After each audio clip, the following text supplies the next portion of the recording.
The next example is we consider an impulse response of signal H2n, which is equal to Bn for n less than 0. For the system to be stable, determine the range of pole B. Since the signal is for n less than 0, the system is anti-causal for left-sided. So in this case, Z is less than B. So the shaded area for region of convergence is Z less than B. Note that the red dashed line representing the unit circle is inside the ROC.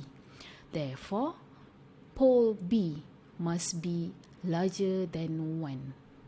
For anti-causal system to be stable, pole B must be larger than 1 so that the unit circle is included in the ROC or unit circle is inside the ROC.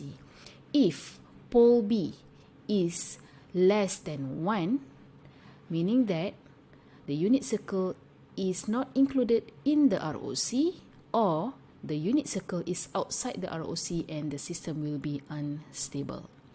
The next example, the ROC for an impulse response is shown by the figure below.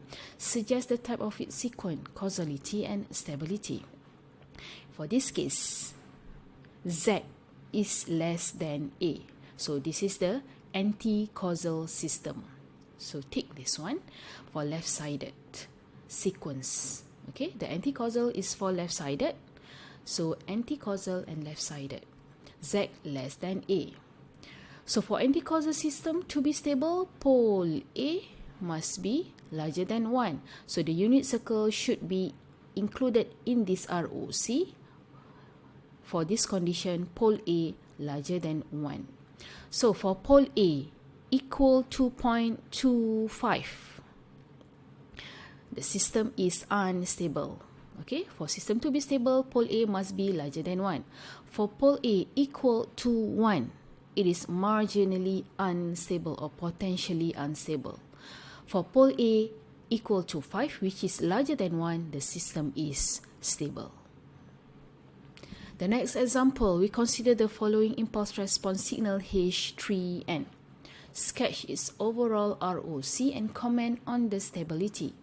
Signal H3n is equal to 3/4 with the power of n for n equal and larger than 0, which is right-sided for causal system, and equal to 3/2 with the power of n for n less than 0. This is for anti-causal or left-sided.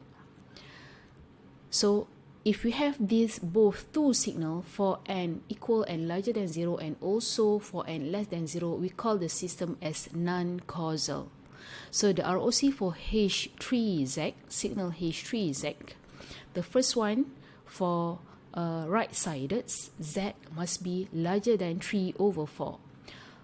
Okay, for left-sided sequence, Z must be less than 3/2. So we conclude the ROC based on this range. The overall ROC for signal H3Z is Z larger than 3/4. Okay, Z larger than 3/4 and Z less than 3/2. Okay, this is from the right-sided sequence and this is from the left-sided sequence. We sketch the overall ROC in this picture.